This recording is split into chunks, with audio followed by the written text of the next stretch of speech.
We will call to order the Cumberland County Board of Elections meeting, and we will begin with roll call, please, Desiree. Commissioner Nieder? I am here. Commissioner Flashy? I'm here. Commissioner Eichelberger? I'm here. We will open this up at this time, the floor to public comments. And we have someone in the room. Do we have anyone online, Desiree? If you are online and you'd like to make a public comment, please use the raise your hand feature. Mr. Cobb will just see if there's anyone on. No requests. No requests at this time. So Mr. Cobb, you are here. I assume you would like to make a public comment? Yes. Okay, Would you like me to please, stand or you don't care? however you choose to do Okay. it. Thank you. So I'm John Cobb Lemoyne for the record. As you know, I've participated and observed the mail ballot counting at the Bureau of Elections for several years now. Through that time, it's always been run phenomenally well. You know, no observable issues, nothing from a security perspective, and it runs really efficiently. So kudos to Director Salza, to Bethany, Salza Rula. So that is a terrific process, and it works really well. One of the things that does concern me, though, is on a different topic, is that for at least the last 3 elections, I've requested my rights as an authorized representative for various candidates to observe the adjudication of provisional ballots. And this year, I'm the authorized rep for Alyssa Nicely Holstay and also her campaign chairman. I've always assumed that providing this board the PA statutes regarding authorized representatives would cause you to realize that prohibiting authorized representatives from watching the provisional ballot adjudication was against Pennsylvania statute, and that the next go round, the BOE would comply with Pennsylvania statute. This has been going on for at least 3 years. There's been no change in habit. Basically, my request is always just ignored, no response. This year, I sent an email early and then followed up post-election to say, hey, when is this going to happen? When will it transpire? And again, ignored.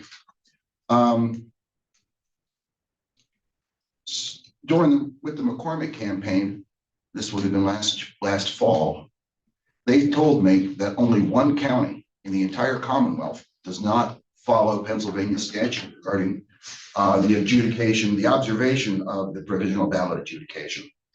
And they also said, please don't perturb the process because we're going through a recount. So I kept my mouth mostly shut over that topic.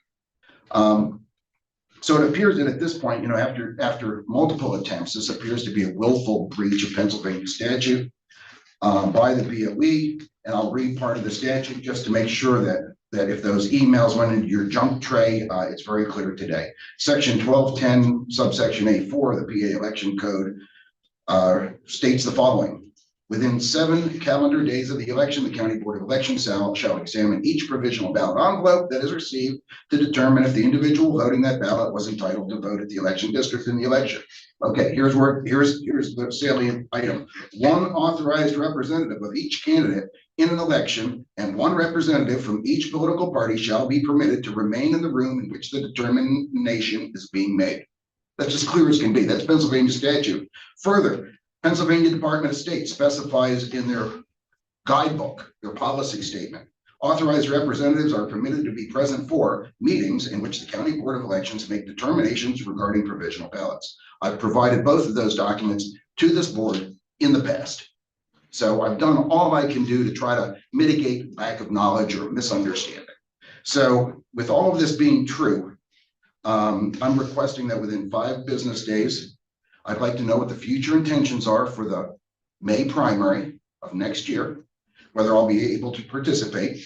And if I don't receive a response or any indication, then I'll have no choice but to file a complaint with the Pennsylvania Department of State, as well as a HAVA complaint regarding last year's elections on this topic.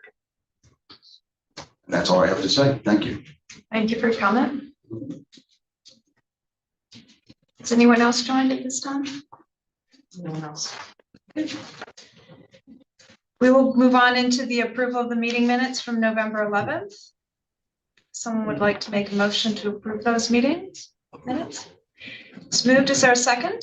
I second. It's moved and seconded. All in favor, say aye. Aye.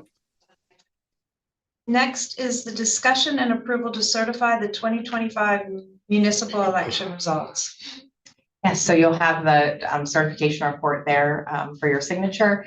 Those will be all of the results that are in those gigantic books there for certification today. And Bethany, there's no change. These are the same books that have been on display in our office and out at your location. Yes. Through this process. And on our website. And on your website, Yes. that's correct. Any questions of Bethany at this time? Someone would like to make a motion to I move certify to the approve. I'll second. It's moved and seconded. All in favor, say aye. Aye. Aye. Next, we have a discussion and approval to submit the original or the official results to the Department of State. Yes, and that is a certification report there.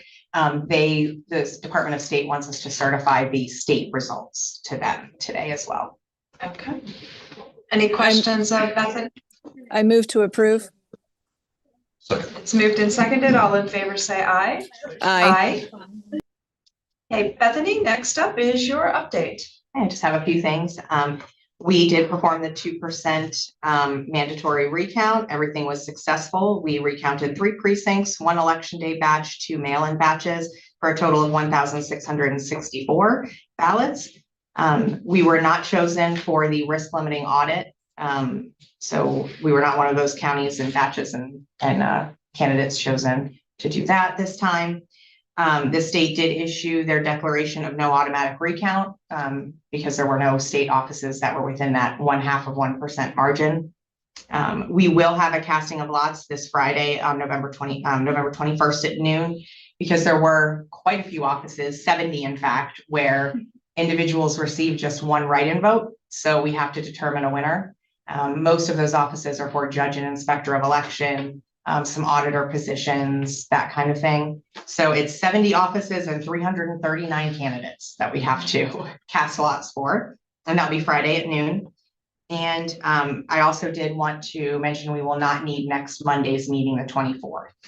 So if we need to cancel that or however we do that process. And then the last thing I have is just to say thank you, as always, but thank you to all of the county employees who helped us on election day. The amount of, their ability to just volunteer and their department heads to give them the day to do that is key to us having such a successful election day. And leading up to the election, facilities and IMTO and the commissioner's office. And I mean, I could go on and on, like I always do, about what a team effort it is and how much this county comes together as a team on election day and leading up to it. So I just really appreciate it, because it really makes the day go so well and smoothly. And of course, thank you to the board for your support, as always. And Bethany, while we had increased voter turnout, the poll workers all, it was pretty seamless. Yeah. So that was great to see as well. Yes. Can't happen without them. No, cannot. All right. That's all I have. Any other questions of Bethany at this time? Is there any other business to come before the board at this time? If there isn't, then I'll entertain a motion for adjournment. So. And that we are adjourned. Thank you.